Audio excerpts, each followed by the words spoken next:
करोड़ों रुपए होने के बावजूद भी आपके बैंक अकाउंट में आपका वीज़ा रिफ्यूज़ क्यों हो जाता है?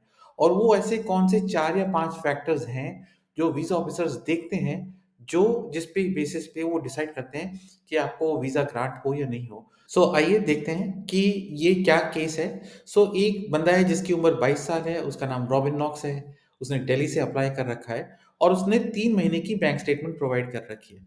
ठीक है? और वो ये कहता है कि वो 1 महीने के लिए इंग्लैंड जा रहा है और वो अपने बेसिस पे जा रहा है। वो जनरल मैनेजर एज़ अ काम करता है और उसकी करीबन 21 लाख्स की सैलरी है साल की, which means 1.75 lakhs per month gross salary. उसकी जॉब स्टार्ट डेट उसने प्रोवाइड करी है एप्लीकेशन फॉर्म में 1st ऑफ जून।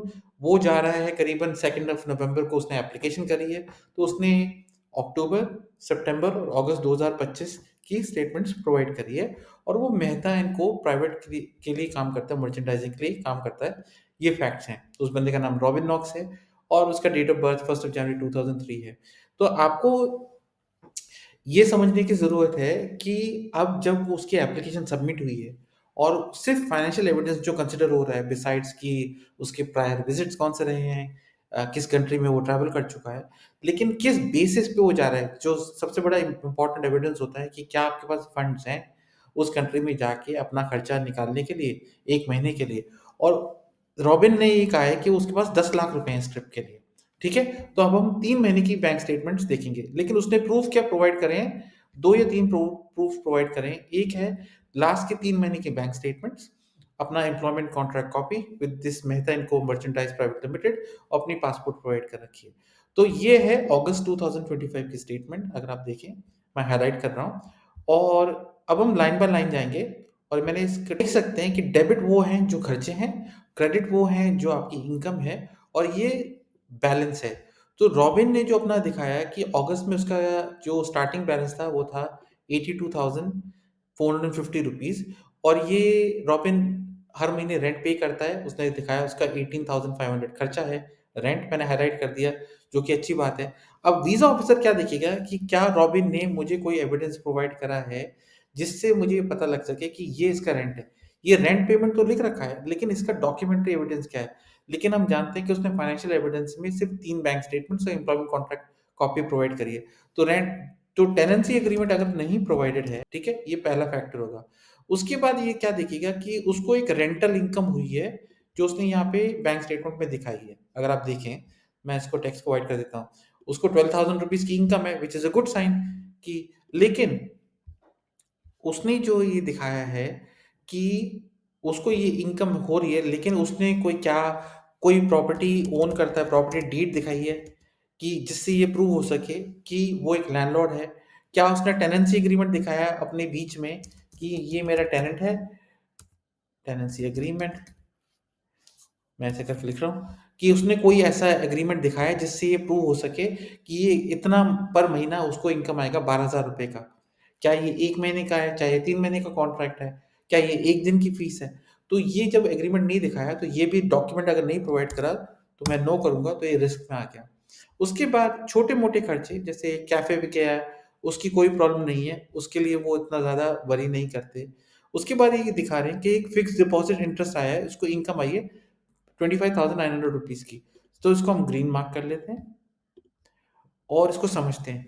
अब उसने क्योंकि सिर्फ़ बैंक स्टेटमेंट्स प्रोवाइड करी है, एम्प्लॉयमेंट कॉन्ट्रैक्ट कॉपी प्रोवाइड करी है विद पासपोर्ट, उसने फिक्स्ड डिपॉज़िट का मैच्योरिटी सर्टिफ़िकेट नहीं करा है। अब यहाँ पे लिख रखा है Q2 2025 मतलब क्वार्टर 2 ऑफ 2025। यूजुअली क्या होता है कि जब विज़िटर वीज़ा लोग देखते हैं, तो ये देखते हैं कि आप कितने लिक्विड हो। लिक्विड पानी के जैसे नहीं, कितनी जल्दी जो आपके पास फंड्स हैं, उनको कन्वर्ट करा जा सकता है रेडीली अवेलेबल कैश के अंदर। तो अगर आपको इंटरेस्ट जो आ रहा है 25,900 का, तो दे वुड वांट टू सी कि आपका प्रिंसिपल अमाउंट जो आपने निवेश कर रखा है, जो जोड़ रखा है, वो कितना है। तो वो मैच्योरिटी सर्टिफ़िकेट से होता है या फिर एफडी सर्टिफ़िकेट से होता है। इसमें लिखा होता है कि मान लो अ, 15 लाख रुपए हैं एट द रेट ऑफ से 8% अगर उसको इंटरेस्ट मिल रहा है या कुछ है। अगर उसने वो नहीं प्रोवाइड करा जो कि फैक्ट है, तो यहाँ पे भी उसका आ जाएगा कि ही हैज़ नॉट प्रोवाइडेड और ये रिस्क नहीं है। सो आई से yes it is okay. Now उसने एक मोबाइल बिल पे करा है दैट इज़ आल्सो ओके, मेरे को कोई प्रॉब्लम नहीं है। लेकिन उसने एक क्रेडिट कार्ड लोन पे करा है, बिल पेमेंट। नाउ होता क्या है कि बैंक ऑफिसर्स ये देखना चाहते हैं कि क्या आप अपने मीन्स में रह रहे हैं या नहीं रह रहे हैं। अगर आपकी इनकम है 1,75,000 ग्रॉस, ये यहाँ पे लिख रखा है महीने की, राइट? तो वो ये देखना चाहेंगे कि इसको इतनी इनकम आती है, उसमें से इतने खर्चे हैं, तो क्या ये अपने मीन्स में रहता है या नहीं रहता? और is he living out of the means? क्या उसके पास कुछ पैसा बचता है या नहीं बचता? तो क्रेडिट कार्ड की अगर स्टेटमेंट नहीं प्रोवाइड कर रहा कि टोटल लोन इतना है, इतना मेरा इंटरेस्ट चार्ज होता है, इतना आउटस्टैंडिंग है, इतना मैं पे कर चुका हूँ। तो अगर वो उसने नहीं प्रोवाइड करी, तो वो भी एक तरीके से रिस्क हो जाएगा, तो आंसर आएगा नो। सो होता है कि लास्ट 3 मंथ्स की क्रेडिट कार्ड स्टेटमेंट हो, प्रोवाइडेड नहीं है, राइट? तो वो नोट बना लेगा, क्योंकि उसको ये पता लगना चाहिए कि इसके पास कोई ना कोई सेविंग्स हैं, राइट? कमिटमेंट तो है। उसके बाद कोई ग्रोसरी का बिल है, ग्रोसरी का bill is not a problem, it is okay. Amazon की शॉपिंग के लिए उसने पैसे दिए। लेकिन अब वो एक जो जानने वाली बात है कि टोटल खर्चे हुए 47,189 के, टोटल इनकम आई 37,900, और पहले का बैलेंस था 82,000, तो उसके पास बचे 73,161। लेकिन हमने यहाँ बोला था कि उसकी जॉब स्टार्ट हुई 1 जून को, तो अगर 1 जून को स्टार्ट हुई तो अगस्त में एक सैलरी आनी चाहिए थी, टैक्स कट कटा के 1,23,00,000 1,25,000 करीबन। वो हमें यहाँ कहीं नहीं दिखी। सो वो एक नोट बना लेगा यहाँ पे, no salary credited in the bank in अगस्त।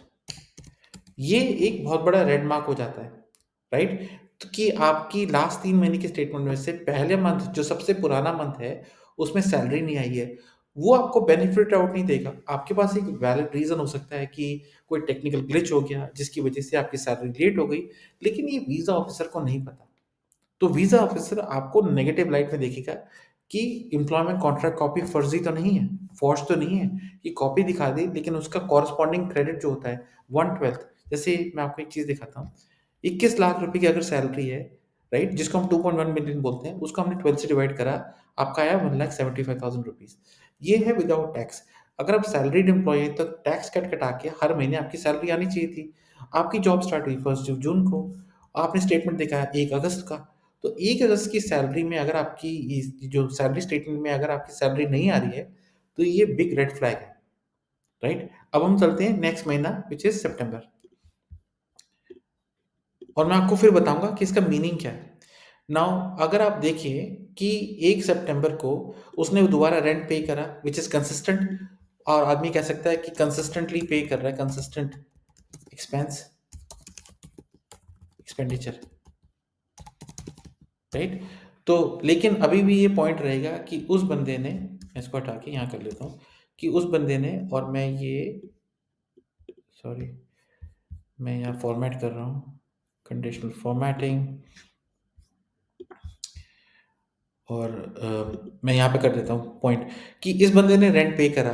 अगर इसने रेंट पे नहीं करा तो उसके पास कोई भी, उसने कोई चीज़ हमारे को प्रोवाइड नहीं करी, टेनेंसी एग्रीमेंट, तो भी मैं नो लिखूंगा।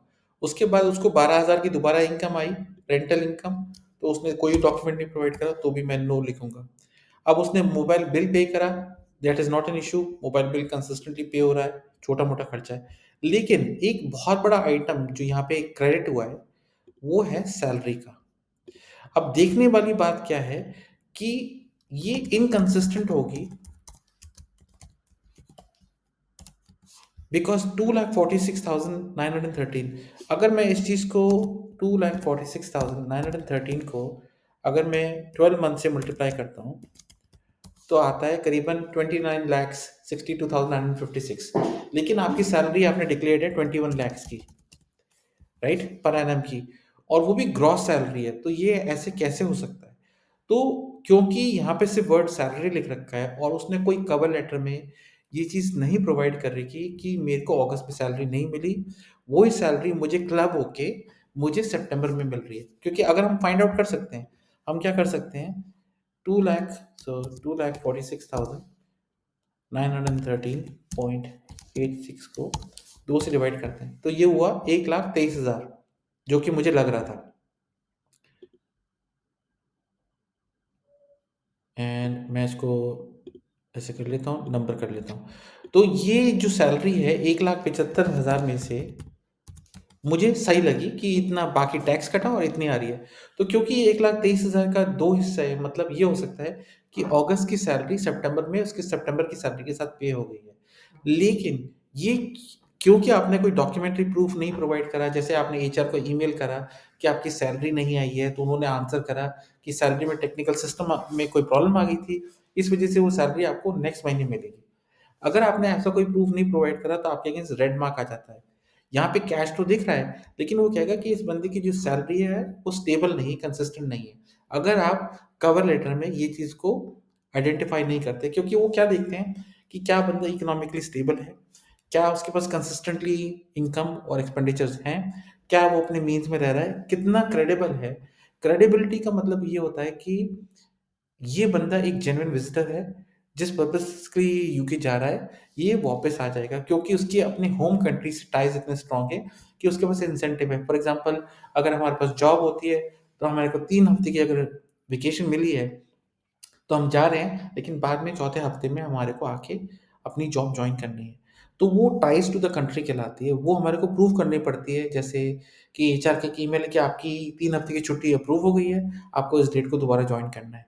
अगर वो कंपनी लेटरहेड पे कॉन्टैक्टेबल डिटेल्स सब कुछ प्रोवाइड करते हैं आप, तो उससे ये प्रूव हो जाता है और वो चेक करते हैं, इम्पोर्टेंट हो जाता है कि आप ऐसा कोई प्रूफ दिखाएँ जिससे ये साबित हो कि एक आप जेन्युइन विज़िटर हैं और आप वापस आएँगे और आप अपना खर्चा खुद उठा सकते हैं, राइट? उसके अलावा ये भाई साहब जी कहीं खाना खा रहे हैं, कोई प्रॉब्लम नहीं है, तो मैंने उसको ग्रीन कर दिया। फिर उसने ₹12,000 का मोबाइल परचेज़ ईएमआई पे लिया कुछ, या कोई परचेज़ करी है। नाउ ये मुझे जानने की ज़रूरत इसलिए हो रही है क्योंकि पिछले महीने उसके पास एक क्रेडिट कार्ड लोन था, जो इस महीने नहीं दिख रहा है, राइट? और उसके लिए उसने क्रेडिट कार्ड स्टेटमेंट नहीं प्रोवाइड करी। इसके 2 रीज़न्स हो सकते हैं। एक कि उसने क्रेडिट कार्ड पे का सारा बैलेंस पे ऑफ कर दिया है और ये लास्ट बैलेंस था। दूसरा हो सकता है कि उसने अम, ये जो मोबाइल परचेज़ करी है या कुछ करा है, अपना क्रेडिट कार्ड बैलेंस से मोबाइल का परचेज़ करा हो या ईएमआई ली हो या कुछ ली हो, जो यहाँ पे एज़ अ एप्पल ईएमआई दिख रहा है। लेकिन मेरे को जानने की ज़रूरत है कि how many EMIs are outstanding? Right? इसका मतलब ये होता है क्या ये 12 पेमेंट्स हैं, क्या ये 36 पेमेंट्स हैं?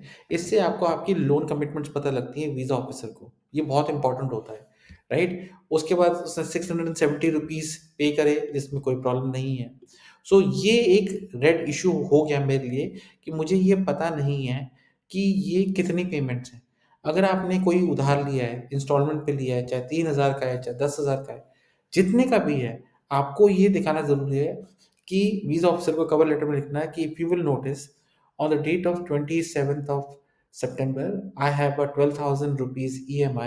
This total EMI is for say 6 months, which is interest free, and I am going to be paying equally, and this will end on this in this date. ये डॉक्यूमेंट्री प्रूफ है। उससे फर्क क्या पड़ता है कि visa officer जो सोच रहा है वो नेगेटिव नहीं सोचेगा आपके लिए। कोई सोचेगा इस बंदे ने मुझे एक्सप्लेन करा है कि उसने 72,000 रुपीज़ का लोन लिया है, 12,000 टाइम्स 6 मंथ 72,000, वो इंटरेस्ट भी पे कर रहा है। ये क्योंकि 1.23 लैक्स कमाता है per month, he is comfortably able to pay for that, क्योंकि उसकी एक और रेंटल इनकम भी होती है। तो अगर वो सारी इनकम को क्लब कर ले, राइट? तो then it becomes a solid case कि उस बंदे ने अपने फाइनेंशियल एविडेंस ज़्यादा क्रेडिबल तरीके से दिखाया है। छोटे-मोटे खर्चों पे वो ज़्यादा वरी नहीं करते हैं, मोबाइल रिचार्ज हो गया, शॉपिंग हो गया, ईटिंग आउट हो गया, छोटी-मोटी शॉपिंग हो गई, उस पे नहीं करते हैं। अब आप देखेंगे कि यहाँ पे इसके महीने का बैलेंस हो, क्योंकि यहाँ पे ये एंडिंग बैलेंस है, तो 258 का खर्चा हुआ, 33,000 का 258 की इनकम है, 33 का खर्चा है रफली, तो दोनों का जो डिफरेंस है और प्लस जो ओपनिंग बैलेंस है उन सबको ऐड करा तो ये 299 आया, राइट? अब इस महीने भी एक ओपिनियन फॉर्म होती है क्योंकि 3 से बैंक स्टेटमेंट्स प्रोवाइड करी हैं कि इस बंदे के पास ये रेंट प्रॉपर पे कर रहा है 18,500 का। इसको ₹12,000 की एक रेंटल इनकम भी आ रही है, लेकिन इसको सडनली बहुत बड़ा अमाउंट आया है। यहाँ पे एम्प्लॉयर का नाम भी नहीं लिख रखा, जहाँ सैलरी लिख रखी है कि अगर लिखा होता मेहता एंड को, ऐसे करके होता है को, एंड लिखा होता अगस्त प्लस सितंबर, तो एक डिफरेंट केस होता है क्योंकि वो सेल्फ एक्सप्लेनेटरी होता है कि 2 महीने की सैलरी पे कर दिया है। लेकिन क्योंकि बैंक में सिर्फ सैलरी लिख के आया है, ये किसी थर्ड पार्टी से पेमेंट हो सकता है जो फ्रॉडुलेंटली लोग दिखा रहे हो कि ये सैलरी है, कि उन्होंने रेफरेंस दिया हो पेमेंट में सैलरी लिख दिया है, राइट? और फर्जी कॉन्ट्रैक्ट बना के भेज दिया हो। तो इसलिए क्या इंपॉर्टेंट होता है उसको यहाँ पे ये जो उसने सैलरी जो मिलनी चाहिए थी, उसको यहाँ पे अपनी 3 महीने की 3 पे स्लिप्स भी दिखानी थी जो कि मिसिंग है। तो 3 pay slips missing. The reason why I say this is because pay slip में आपका ग्रॉस अमाउंट लिखा होता है, आपका कंपनी का नाम लिखा होता है, आपका पैन कार्ड या social security number, income tax paid and then the net salary. वो जो नेट सैलरी आपकी पे स्लिप में दिखती है, वो ही एग्ज़ैक्टली यहाँ पे क्रेडिट होनी चाहिए। अगर ये मान लो कि 1,23,000 जो भी अमाउंट है, उसको एक वो लिख रखा है कि पे स्लिप इतनी है और उसको 2 टाइम्स कर रखा है, तो उनको समझ में आएगा कि 25 सितंबर को इस डेट को 2 सैलरीज़ 1 महीने में पे हुई। अगर वो डॉक्यूमेंट्री प्रूफ आप अगर आप कर देते हो, तो वो चीज़ें आपके फ़ेवर में दिखती है, लेकिन इसके फ़ेवर में नहीं दिख रही क्योंकि उसने पे स्लिप्स ही नहीं प्रोवाइड करी। एक लेटर हेड पे कोई भी एक फेक कॉन्ट्रैक्ट बना सकता है। तो वीज़ा ऑफ़िसर्स आपका जो केस है वो on the balance of probabilities decide करते हैं कि मोर लाइकली देन नॉट क्या ये बंदा क्रेडिबल है या नहीं है, क्या कोई रेड फ्लैग है या नहीं। और ये जो मैं आपको दिखा रहा हूँ ये रेड फ्लैग्स हैं, राइट? तो अब हम चलते हैं लास्ट मंथ पे जो है अक्टूबर का। अब आप देखेंगे दोबारा इसने रेंट पे करा है, तो आप बेनिफिट ऑफ डाउट दे सकते हैं कि रेंट कंसिस्टेंट है, ठीक है? तो उसको उसको ब्राउनी पॉइंट मिल गया कि he is okay from rent. अब आपको रेंटल इनकम भी आ रही है, चलो रेंटल इनकम कंसिस्टेंट है, फ्लक्चुएट नहीं कर रही, आप हैप्पी हो, राइट? छोटे मोटे खर्चे हैं, दैट्स ओके। ये भी मोबाइल का बिल है, दैट्स ओके। लेकिन यहाँ पे सीधा किसी एन शर्मा ने 10 लाख रुपए डाले। अब मैं आपको बताता हूँ किस वजह से लोगों के अगर करोड़ों रुपए भी हो आपके अकाउंट में और आपका वीजा रिजेक्ट हो जाएगा अनलेस की नो कॉन्टेक्स्ट गिवन। और ये होता है सडन लार्ज ट्रांजैक्शन जो कि इंडिया और एशियन कंट्रीज में बहुत ज़्यादा वो देखने को मिलती है। और क्योंकि ये लार्ज ट्रांजैक्शन है, अनएक्सप्लेन्ड ट्रांजैक्शन है, that is most likely going to make sure कि आपका वीज़ा रिजेक्ट होगा। लोगों को लगता है कि मेरे पास 1 करोड़, 2 करोड़ रुपीज़ पड़े हैं, क्यों मेरा वीज़ा रिजेक्ट कर दिया?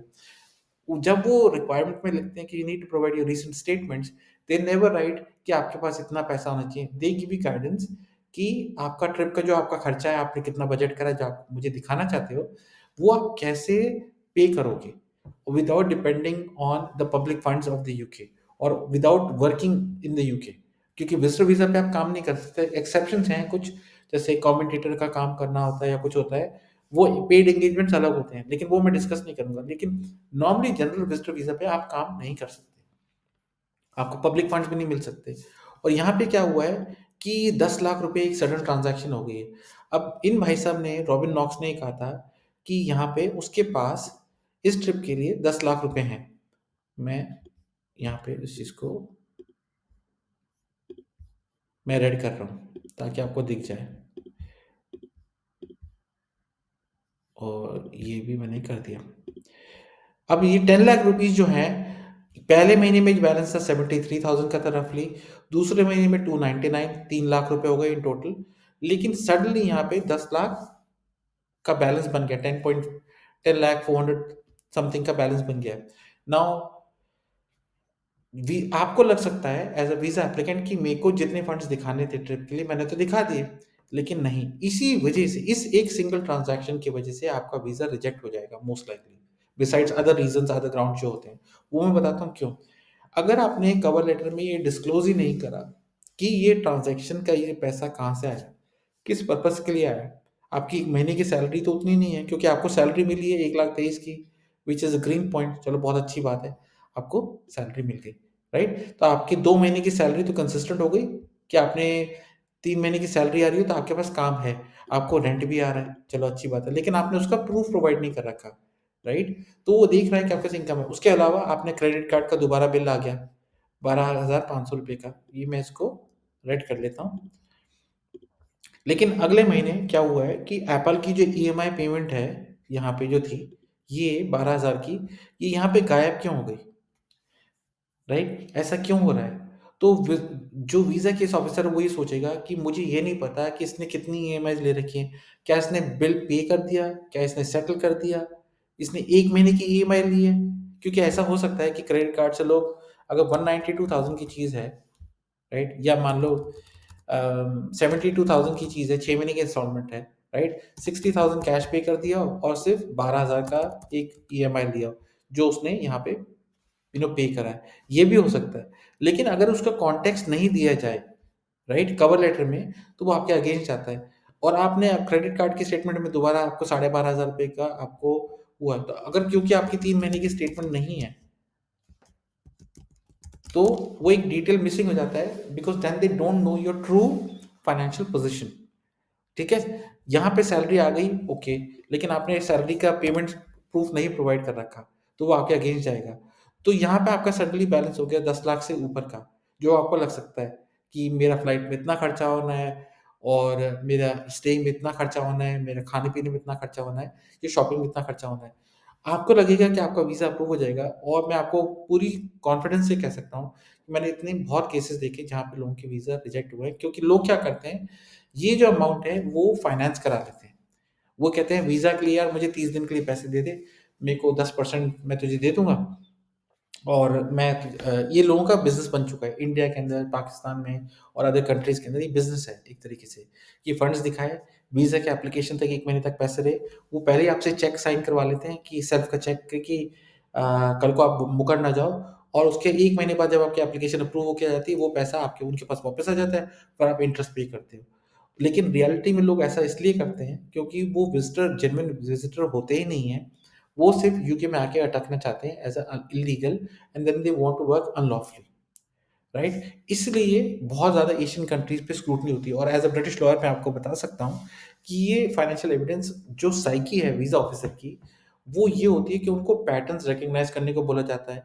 उनको क्रेडिबिलिटी देखने को बोला जाता है कि ये बंदा कितना क्रेडिबल है, कि कितना कंसिस्टेंट है, कितना इकोनॉमिकली स्टेबल है। कहने को तो जॉब बहुत अच्छी है। अगर आप देखो 21 लाख रुपए की जॉब है साल की, which is not a small amount, right?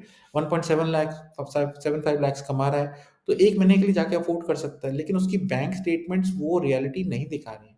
अगर मैं इस 10 लाख रुपए को हटा दूँ, राइट?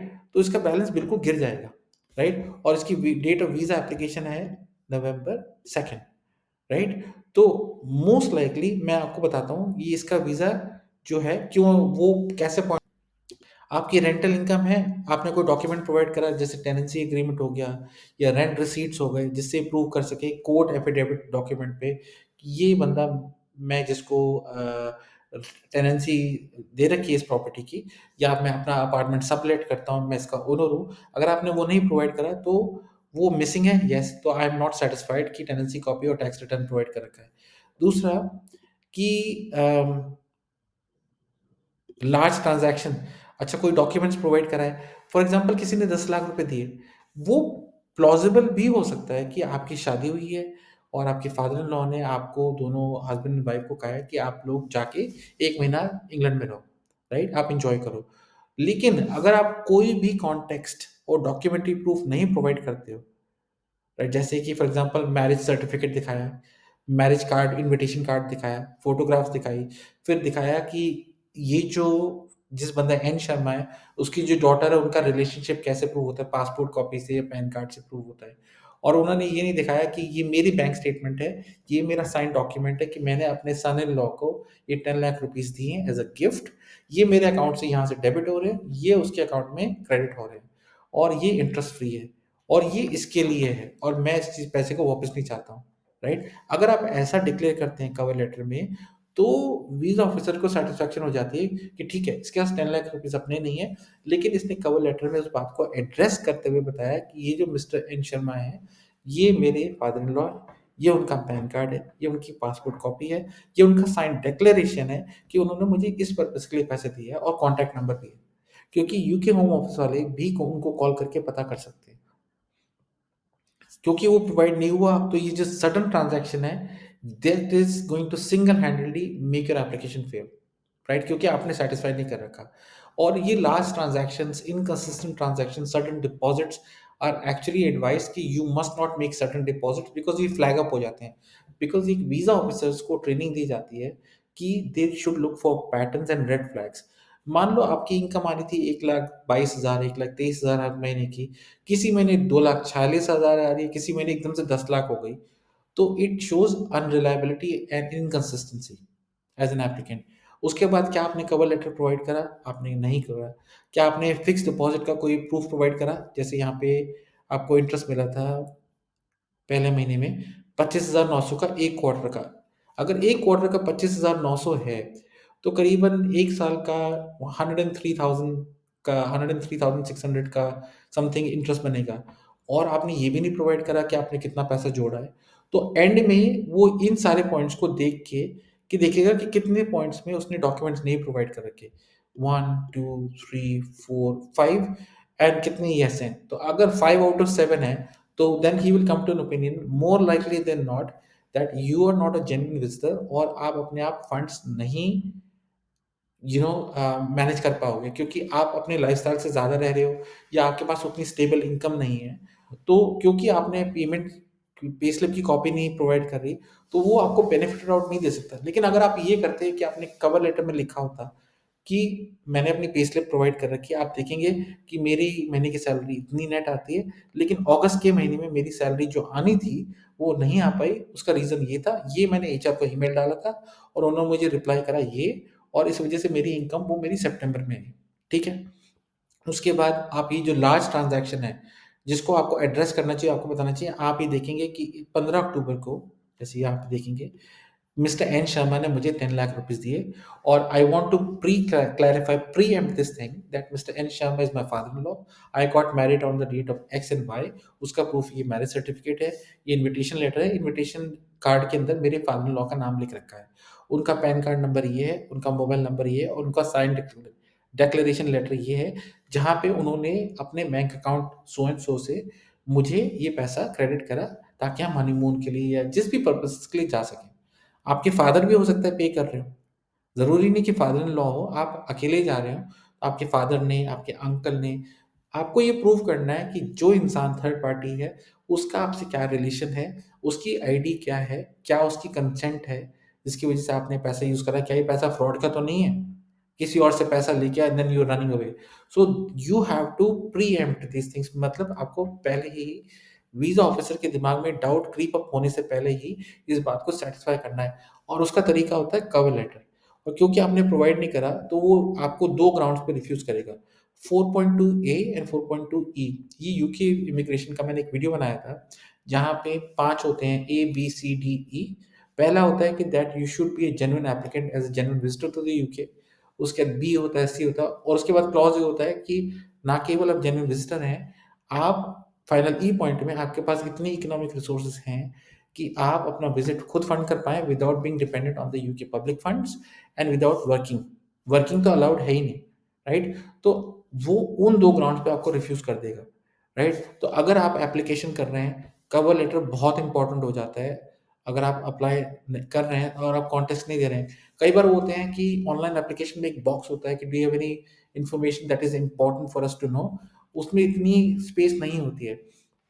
तो जब आप अपने डॉक्यूमेंट टीएलएस पोर्टल में अपलोड करते हैं, वीज़ा फ़ीस देने के बाद, तो आपने अपनी एम्प्लॉयमेंट कॉन्ट्रैक्ट कॉपी करी, अपने पासपोर्ट की कॉपी, हर पेज का कलर्ड कॉपी अपलोड करा, आपने अपना कोई और इनकम सोर्स अपना अपलोड करा। उस टाइम पे मेरी रिकमेंडेशन ये है कि आपको एक कवर लेटर लगाना चाहिए, जिसमें आपको बताना चाहिए कि आप कौन-कौन सी जगह जा रहे हैं, किस पर्पसेज़ के लिए जा रहे हैं और आप किस पर्पज़ से, मतलब किस दिन पहुँचेंगे, किस दिन चेकआउट करेंगे। आपका स्टे किस होटल में है, उसका खर्चा कितना है, आपकी फ्लाइट, रिटर्न फ्लाइट इतने से इतने बजे की है और इतने पैसे लगेंगे और आपने ऑन एन एस्टीमेट कितना पैसा अज़्यूम कर रखा है कि ऑन अ से 90 टू 120 पाउंड्स पर डे आपने एस्टीमेट करा है खाने-पीने के लिए और शॉपिंग के लिए, राइट? तो जब आप सारे एक्सपेंसेस को क्लब कर देते हो, तो आपका ये आएगा कि मेरे शायद 10 लाख रुपीज़ लगेंगे, राइट? तो आप उसको दिखा सकते हो कि मैं कैसे फंड कर रहा हूँ और ये जो सडन फंड्स आए हैं, ये मेरे को किसने दिए हैं। अगर आप ऐसा कर देते हो, तो वीज़ा ऑफ़िसर के दिमाग में आएगा कि ये बंदा प्रैग्मैटिक है, प्रैक्टिकल है और ये अवेयर है इमिग्रेशन रूल्स के, कि हमारे को एक्सप्लेन कर रहा है कि हमें क्या-क्या चीज़ें देखनी है। और क्योंकि आप अगर मान लो, नीचे चल के मैं आपको दिखाता हूँ, आपने ये सारी चीज़ें प्रोवाइड करी होती, yes, yes for example, yes और यस ऐसे करके, और आपने सिर्फ ये आपका एक एक नो होता मान लो, राइट? तो और यहाँ पे होता है कि मिसिंग नो, मैं इसको नो कर देता हूँ, राइट? तो वो ये देखते हैं कि 1 2 3 4 5 6 यस आउट ऑफ 7, राइट? तो वो ये देखते हैं कि more likely than not you have provided all the criteria that are required for financial evidence, तब उसका आपका रिफ्यूजल अप्रूवल में हो जाता है मोस्ट लाइकली। लेकिन क्योंकि आपने ये प्रोवाइड नहीं करा, आपका विजिटर वीज़ा रिजेक्ट हो जाएगा।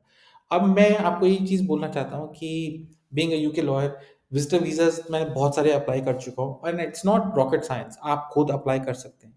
लेकिन मैं बहुत सारी मूवीज़ में देखता हूँ और मैं बहुत दोस्तों से भी मिलता हूँ, कभी इंडिया जाने का मौका मिलता है तो उनकी ड्रीम होती है कि वो लंदन देखना चाहते हैं, वो यूके देखना चाहते हैं और बहुत ही अच्छी जगह है। मैं क्योंकि मैं वहाँ पे रह चुका हूँ, मैं वहीं पे पैदा हुआ हूँ, तो मेरे को लंदन बहुत पसंद है। लेकिन मुझे इस बात को देख के दुःख होता है कि लोग कई बार इस प्रोसेस को समझ नहीं पाते और फिर उनको पता ही नहीं लगता कि हमारा वीज़ा क्यों रिजेक्ट हो गया, और वो दोबारा अप्लाई करते हैं विदाउट अंडरस्टैंडिंग कि हम क्यों रिफ्यूज़ हुए हैं, कि उन्होंने ऐसा बोल दिया, एजेंटों के चक्कर में चले जाते हैं। तो अगर आपका वीज़ा रिफ्यूज़ हो चुका है, तो सबसे पहले आपको ध्यान में रखने की ज़रूरत है कि किस ग्राउंड्स की वजह से रिफ्यूज़ हुआ है और मुझे उन ग्राउंड्स को कैसे रेक्टिफ़ाई करना है। उस चीज़ को भी रेक्टिफ़ाई करने के लिए मैंने एक स्पेशल कवर लेटर बना रखा है, जो मैं लिंक में नीचे लगा रहा हूँ, ताकि अगर आपका यूके विज़िटर वीज़ा एक बार रिफ्यूज़ हो गया है, तो आप उस कवर लेटर की टेम्पलेट यूज़ करके अपने सर्कमस्टेंसेस और अपने एविडेंसेस लगा सकते हो, ताकि आप एक फ्रेश एप्लीकेशन कर सको। क्योंकि आप कोई अपील राइट पे नहीं है, ना एडमिनिस्ट्रेटिव रिव्यू का राइट है, 2013 से पहले ये पूरा लॉ चेंज हो गया था। सो इसलिए बहुत इम्पोर्टेंट है, और अगर आप पहली बार अप्लाई कर रहे हो तो मेक श्योर कि आप सारी डॉक्यूमेंटेशन प्रोवाइड करो। वो क्या है? फॉर एग्ज़ाम्पल अगर आप एम्प्लॉयड हो, तो आपके पास एम्प्लॉयमेंट कॉन्ट्रैक्ट कॉपी, आपकी पे स्लिप्स, जो पे स्लिप में जो पे आ रही है आपको हर महीने, एग्ज़ैक्टली वही पे बैंक अकाउंट में दिखनी चाहिए। अगर कोई एक और अमाउंट आ रखा है, जैसे बोनस है, तो एक्सप्लेन कर दो कवर लेटर में कि मुझे बोनस मिला था। इनकम टैक्स रिटर्न दिखा दो कि मेरी इतनी इनकम रह चुकी है। उसके अलावा 3 महीने की बजाय 6 महीने की बैंक स्टेटमेंट्स दिखा दो। अगर 6 महीने पहले आपके पास काम नहीं था, तो आप वो डिस्क्लोज़ कर दो कि आज से 6 महीने पहले मेरे पास 3 महीने के लिए काम नहीं था, या मैंने कोई लीव ले रखी थी, या मैं पढ़ाई कर रखा था, ये मेरा कोर्स है। ताकि अगर वो ये कहें कि आप 6 महीने पहले कहीं ट्रैवल कर रहे थे, आपके पास कोई सैलरी नहीं थी, तो आप किस बेसिस पे गए थे? उनको ये नहीं लगना चाहिए कि आप आ रहे हो और आप वहाँ जाके अटक जाओगे। या आप वहाँ जाके आपके पास कोई इंसेंटिव है काम करने का। वो ये भी देखते हैं कि किस रीज़न की वज़ह से ये वापस आएगा। अगर आपके जॉब के कवर लेटर पे लिख रखा है, जो एचआर ने दिया है कि आपको इस डेट को वापस आना है, आपका ये जॉब टाइटल है, इतनी बढ़िया पे है या कुछ करके है, तो एक वो प्रूव हो जाता है। क्योंकि आपकी प्रॉपर्टी है, आपको रेंट आता है, तो आपको एक और रीज़न है वापस आने का। अगर आपके बच्चे हैं, आपके पेरेंट्स हैं, जिनका आपको ध्यान रखना है, वो एक और रीज़न हो जाता है। तो वो सब चीज़ें हमें डॉक्यूमेंटेशन में और कवर लेटर में दिखानी पड़ती है। सो आई होप कि अब आपको समझ में आ गया होगा कि वो लोग क्या देखते हैं। सबसे पहले वो देखते हैं कि आप इकोनॉमिकली कंसिस्टेंट हैं, क्या आप स्टेबल हैं इनकम वाइज़, क्या आपका जो लाइफ़स्टाइल है does it meet your income, right? क्या आप अपने खर्चों से ज़्यादा, मतलब इनकम से ज़्यादा तो खर्चे नहीं कर रहे हो, जिसकी वज़ह से आप वहाँ जाके अटकना चाहते हो? और क्या आप ऐसी कोई लार्ज डिपॉज़िट्स या ट्रांज़ैक्शंस तो नहीं कर रहे, जिससे किसी का शक जाए उस पे? वो ये सारी चीज़ें देखते हैं, और आप कितना प्रॉपर्ली आप अपनी एप्लीकेशन को डॉक्यूमेंट्री प्रूफ से एड्रेस करते हैं। क्योंकि आपका इंटरव्यू नहीं हो रहा, तो आपकी जो डॉक्यूमेंटेशन है वो आपका आइडेंटिफ़िकेशन बन जाता है, और वो एक ओपिनियन फ़ॉर्म करने लगता है कि आपने कितने मेटिकुलसली वो डॉक्यूमेंटेशन प्रोवाइड करी है।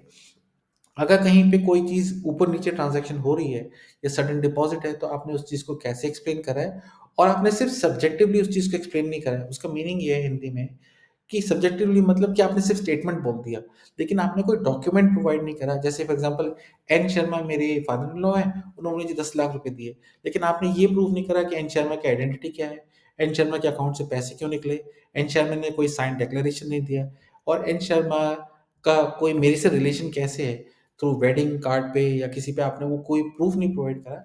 तो आपने सिर्फ़ सब्जेक्टिवली बोल तो दिया, लेकिन आपने एविडेंस प्रोवाइड नहीं करा, तो वो आपकी आइडेंटिटी बन जाती है कि आप क्रेडिबल नहीं हो। तो मैं उम्मीद करता हूँ कि आपको मेरा वीडियो पसंद आया, और अगर 1-2 वर्ड मेरी हिंदी में ऊपर-नीचे हो गए तो मैं उस चीज़ के लिए आई अपोलोजाइज़, क्योंकि मुझे थोड़ी डिफ़िकल्टी होती है। बट मेरी उम्मीद ये है कि आप इस वीडियो को देख के इम्प्रूव करें और आप बेटर एप्लीकेशन करें, और मैं आपको डेफ़िनिटली रिकमेंड करूँगा कि मेरे जो कवर लेटर्स हैं, आप उनको डाउनलोड करें। बहुत ही कॉस्ट इफेक्टिव रेट्स पे लिख रखे हैं और बहुत ही डिटेल में लिख रखे हैं, ताकि आप उसको टेलर मेक कर सकें। अच्छा, एक डिस्क्लेमर ये है कि ये जो वीडियो है आपको लीगल एडवाइस नहीं है, आपको इन्फॉर्मेशन दे रहा हूँ as a educational video, step by step guide. और कवर लेटर भी कोई लीगल डॉक्यूमेंट नहीं है जो गारंटी करता है, लेकिन वो आपके चांसेस मैक्सिमाइज़ कर देता है अगर आप कवर लेटर में अपने सर्कमस्टांसेस को प्रॉपर तरीके से एक्सप्लेन करते हैं विद अ डॉक्यूमेंट्री एविडेंस, और आपकी प्रोफाइल बिल्कुल ऑनेस्ट है। अगर आप ऐसा करेंगे, आपका जेन्युइन इंटेंशन है, तो मुझे कोई डाउट नहीं है कि आपका विज़िटर वीज़ा जिस भी पर्पज़ के लिए आप जाना चाह रहे हैं, वो अप्रूव ना हो। तो उम्मीद करता हूँ कि आपको मेरा वीडियो पसंद आया, क्योंकि मैं एक छोटा क्रिएटर हूँ और मैं कोशिश कर रहा हूँ कि मैं हिंदी में वीडियोज़ बनाऊँ, लेकिन मुझे इंग्लिश में ज़्यादा आसान लगता है। लेकिन मैं उम्मीद करता हूँ कि आपको मेरा चैनल पसंद आ रहा है, और अगर आपको मेरा चैनल पसंद आ रहा है, तो मैं उम्मीद करता हूँ कि आप मुझे सब्सक्राइब करेंगे और लाइक करेंगे और कमेंट करेंगे। और अगर आपको मेरी पर्सनल एडवाइस चाहिए तो आप मुझे कॉन्टैक्ट कर सकते हैं। मैं फ़ीस चार्ज करता हूँ, मैं कोई डिस्काउंट्स प्रोवाइड नहीं करता हूँ, but I try to make sure कि मैं आपको सबसे अच्छी और प्रैक्टिकल एडवाइस दे सकूँ और मैं आपको सजेशन दे सकूँ। बाकी हर एक की जो सर्कमस्टांसेस होते हैं इंडिविजुअली डिफरेंट होते हैं। अगर किसी का वीज़ा रिजेक्ट हो गया है तो उसके कुछ और ग्राउंड्स भी हो सकते हैं बिसाइड्स फाइनेंशियल ग्राउंड्स। सो ये जो मैंने आज वीडियो समझाया है, ये सिर्फ़ फाइनेंशियल एविडेंस से रिलेटेड है। बाकी और ग्राउंड्स भी होते हैं जिसको हम कंसिडर करते हैं, लेकिन मैं इस वीडियो में कवर नहीं कर रहा हूँ। अगर आपका इंटरेस्ट है और उस जानने में, तो मैंने पिछले हफ़्ते ही एक वीडियो बनाया था इंग्लिश के अंदर, जहाँ पे मैंने एक बंदे का जिसका लाइव केस रिजेक्ट हुआ है, वो किस रीज़न की वज़ह से रिजेक्ट हुआ है, क्या उसमें कमियाँ रही हैं, क्या उसको करना चाहिए था, वो मैंने पूरा इंग्लिश में समझाया है, तो वो आप मेरे चैनल पे जाके देख सकते हैं। तो उम्मीद करता हूँ कि आपको मेरा वीडियो पसंद आया। Till next time, take care, bye.